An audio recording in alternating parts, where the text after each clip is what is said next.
nos lembrando aqui, e é esse um dos objetivos, né, da celebração da Ceia do Senhor, de nos trazer à memória aquilo que o Senhor Jesus Cristo fez por nós. Eu fico me perguntando, irmãos, que sentimento é que nos norteia num evento ou num momento como esse. E o que me vem à mente é tão somente a gratidão. A gratidão pelo que o Senhor Jesus Cristo fez por nós. E para nós reforçarmos essa visão de que quando comemoramos a Páscoa, e nós não estamos comemorando necessariamente a Páscoa judaica, né? Nós comemoramos a Páscoa no sentido da ressurreição do Senhor Jesus, sua morte e ressurreição. Para nós nos fortalecermos, né, nessa visão de que o que nós temos em relação a Deus é tão somente um sentimento de gratidão, vamos para o texto de Lucas capítulo 23. Lucas capítulo 23. A descrição de Lucas a respeito da crucificação do Senhor Jesus. Eu vou pedir se alguém puder trazer um pouquinho de água, né? Eu engasguei aqui, aí vou ficar tossindo, irmãos, aí se alguém puder trazer um pouquinho de água para mim, eu agradeço. O capítulo 23 de Lucas, a partir do verso 32, iremos ler até o verso 38. Aliás, até o verso 39. Então, Lucas 23, do verso 32 ao 39. A palavra do Senhor nos diz assim: dois outros homens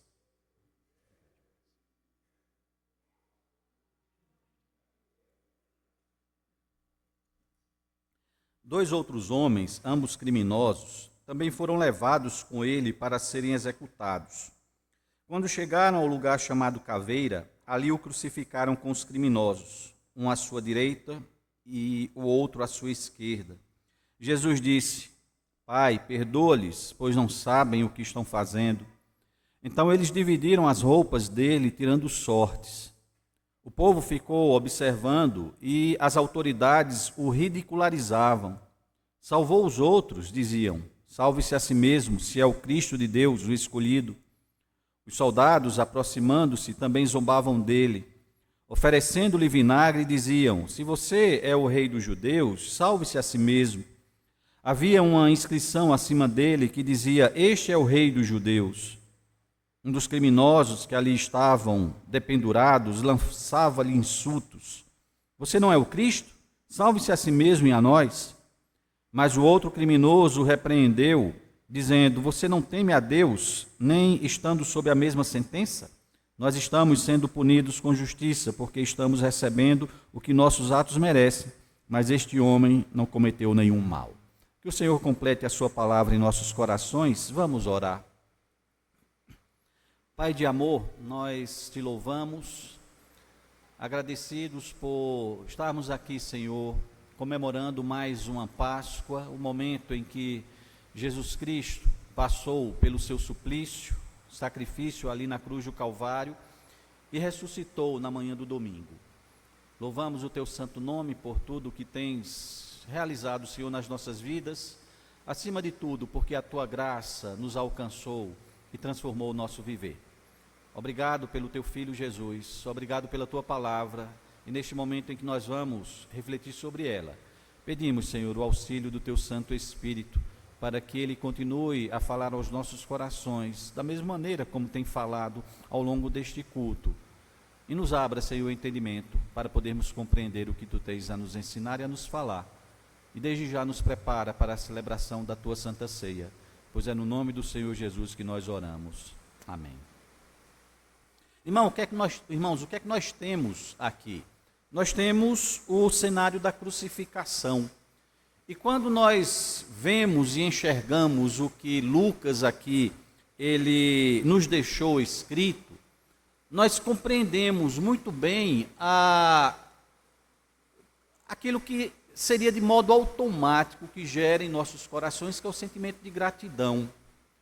Porque diante desse horror que Jesus estava vivenciando e presenciando, nós podemos encontrar nas palavras do Senhor Jesus, quando roga a Deus para que perdoe, né, os seus assassinos, muita coisa que nos revela o ser de Deus, que nos mostra quem de fato é Deus e o tamanho, né, da sua graça, do seu amor, da sua misericórdia pelo ser humano pecador. Se nós fizermos a comparação do cenário que Lucas aqui nos descreve com a atitude do Senhor Jesus, nós compreenderemos muito bem quem é Deus e compreenderemos porque a gratidão deve estar sempre presente nas nossas vidas. E é essa gratidão que nós celebramos hoje. Porque vejam os irmãos, é Jesus dependurado na cruz, vendo tudo aquilo. E o que é que Jesus via? Um retrato da humanidade. Se nós pegarmos os detalhes aqui desse momento da crucificação, nós vamos poder compreender a situação de penúria, né, de degradação, né, de queda do ser humano provocada pelo pecado. Nós temos poderíamos aqui citar algumas coisas. Por exemplo, meus irmãos, a completa falta de reverência, porque quem estava ali sendo crucificado era o Filho de Deus. E o que foi que os soldados romanos fizeram? Pegaram as suas vestes e sobre elas estavam jogando sortes, muito provavelmente dados, para ver quem ficava, né, com as suas vestes. Nós vemos medo, diz que o povo estava longe, assistindo tudo. Poderia ser que até alguém tivesse naquele momento sentido pena do Senhor Jesus, mas não poderia expressar isso. E tinha que ficar de longe. Medo de quem? Das autoridades judaicas, dos soldados romanos. Não é o medo que muitas vezes caracteriza o ser humano, medo por tudo, medo de qualquer coisa. Nós vemos a zombaria por parte das autoridades judaicas. Tem uma versão que diz aqui que eram os príncipes que estavam fazendo chacota de Jesus. Não és o Filho de Deus? Não és o enviado? Salva-te a ti mesmo. Então eram as autoridades judaicas, que a gente não pense necessariamente nos políticos, mas eram religiosos. Quando se fala príncipes ou autoridades judaicas, eram os líderes religiosos de Israel, que governavam os judeus naquele momento. Então, os religiosos estavam zombando de Jesus. Você vê o horror de toda aquela cena que Jesus está testemunhando. Mas talvez, e até mesmo, meus irmãos, a zombaria sendo reforçada por um dos ladrões que estava sendo crucificado junto com Jesus. Praticamente as mesmas palavras dos príncipes, das autoridades judaicas. Né? Se és o Filho de Deus, né, salva-te a si mesmo e também a nós. Mas algo que salta aqui, meus irmãos, no texto, para representar muito bem a situação do ser humano, nós poderíamos usar a palavra alienação, que é aquela situação em que nós não conseguimos ver a realidade, nós não conseguimos enxergar a verdade, o contexto, né, as ideologias, a situação em que nós vivemos, nos impede de conseguir enxergar plenamente a realidade. Nós somos iludidos, nós não nos apercebemos daquilo que nos cerca, da realidade que nos cerca. E onde é que se encontra essa ilusão e essa alienação nesse quadro da crucificação? Eles não conseguiam enxergar quem era Jesus Cristo. Eles estavam fazendo chacota, eles estavam violentando, eles estavam torturando, eles estavam matando o Filho de Deus. Eles não conseguiam ver a importância daquele momento, a seriedade daquilo que eles estavam fazendo. Estavam completamente alienados. E não é assim a situação do ser humano? alienados completamente de Deus. Se por acaso tivessem uma mínima ideia de quem era aquele homem que eles estavam crucificando, aquele que estava na cruz do meio, eles não fariam aquilo que estavam fazendo. Mas eles estavam completamente alienados, iludidos, eles não conseguiam enxergar a sua própria realidade. A tal ponto que vem as palavras do Senhor Jesus, que mesmo em meio a toda aquela violência, mesmo em meio a toda a humilhação que ele estava passando, as palavras do Senhor Jesus para o seu pai foi: Pai, perdoa-lhes, pois eles não sabem o que estão fazendo. É essa a situação do ser humano. Mas aqui, meus irmãos, quando nós fazemos o contraste da situação do ser humano alienado, iludido, que não consegue enxergar a Deus, que não consegue compreender a Deus, é nesse momento que nós podemos entender o tamanho da graça, do amor e da misericórdia de Deus. E a imensa capacidade que Deus tem, a partir da sua graça, do seu amor e da sua misericórdia, em perdoar o pecador culpado, o pecador iludido, o pecador alienado dele mesmo, de Deus. Porque essas palavras do Senhor Jesus representam justamente isso. Aqueles que cuspiam nele, aqueles que estavam o matando, aqueles que estavam o humilhando, o que Jesus pede a Deus em relação a essas pessoas era justamente o perdão do Senhor. Aqui nós encontramos o amor de Deus. Como é que Deus ama de forma tão especial e tão grandiosa pessoas que conseguem fazer um negócio desse? Pessoas que estavam crucificando, matando, humilhando o seu próprio filho. Isso é apenas um sinal de como é grande o amor de Deus pela humanidade alienada. Jesus estava morrendo por essas pessoas. Nós podemos tentar imaginar, meus irmãos, qual o indivíduo que você conhece, que você já ouviu falar, que você conhece da história, mais perverso, que você possa dizer: olha, esse daqui não tem quem supere não. Pois saiba, meus irmãos, que Jesus também morreu por ele. Foi por essa pessoa que Jesus também morreu. Jesus morreu não pelas pessoas boas. Jesus não morreu pelas pessoas sãs. Como ele mesmo disse, olha, o Filho do Homem veio para os doentes, para os pecadores. E Jesus morreu por aqueles soldados que estavam jogando sortes sobre as suas vestes.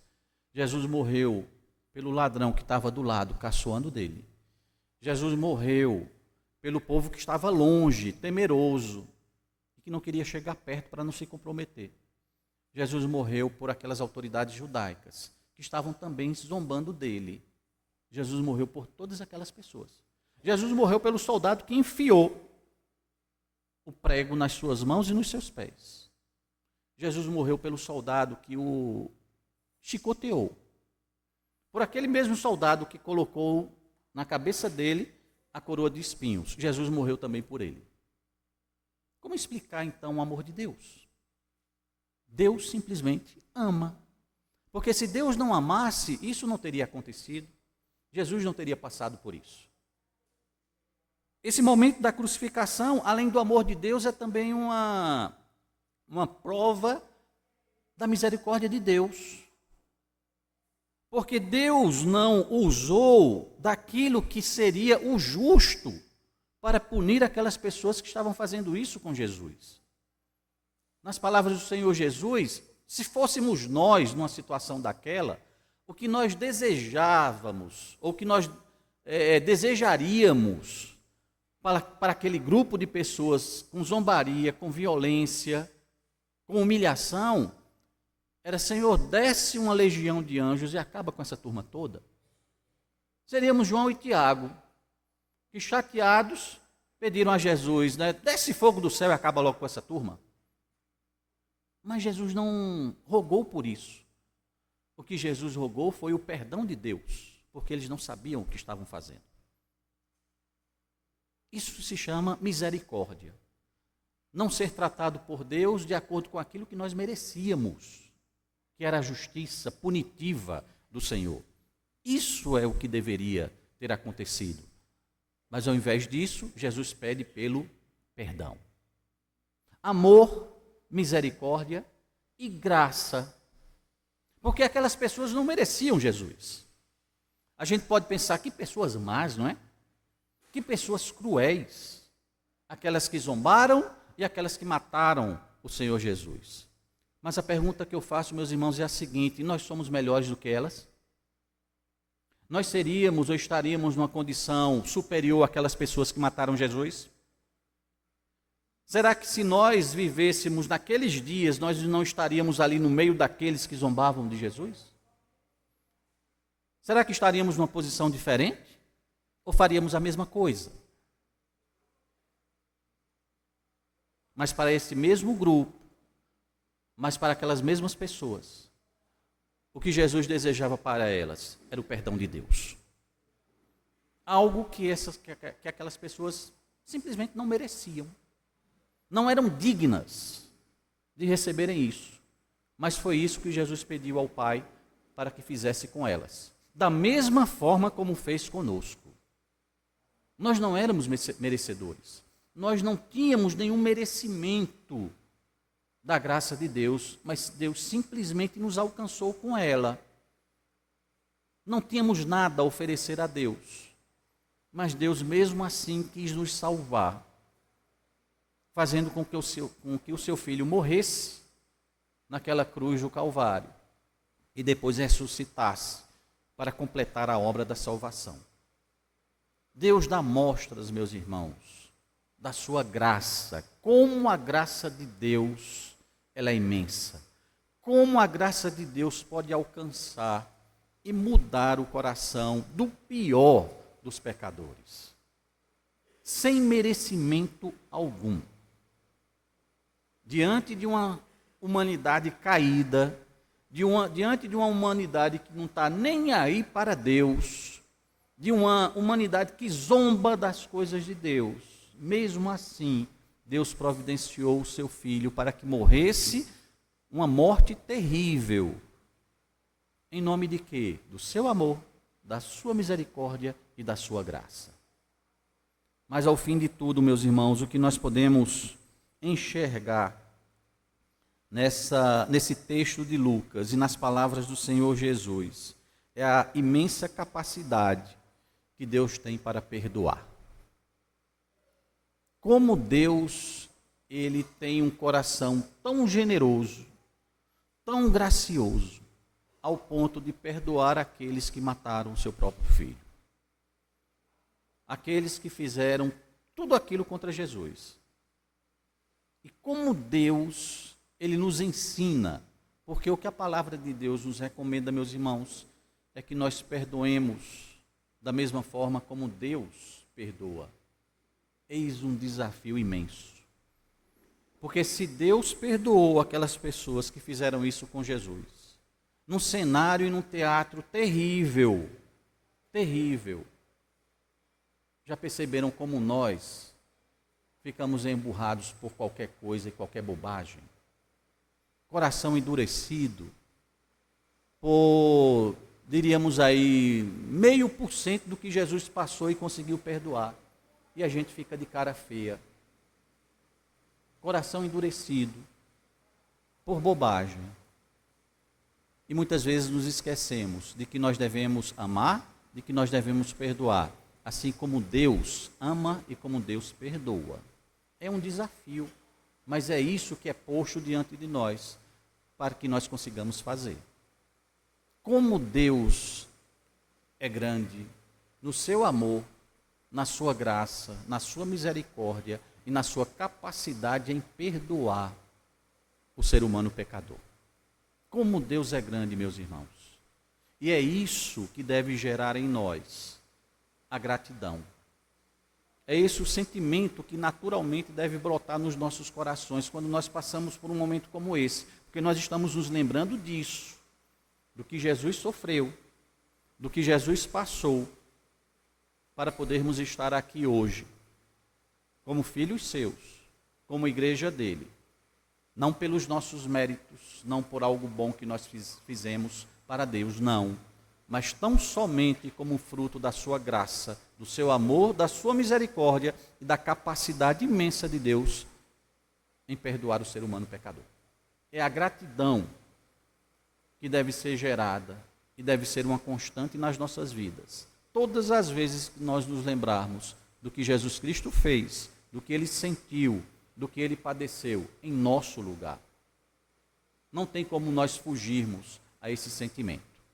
E é com esse sentimento de gratidão que nós estamos hoje diante de Deus para celebrarmos a sua ceia. E antes da celebração da ceia, o coral irá cantar.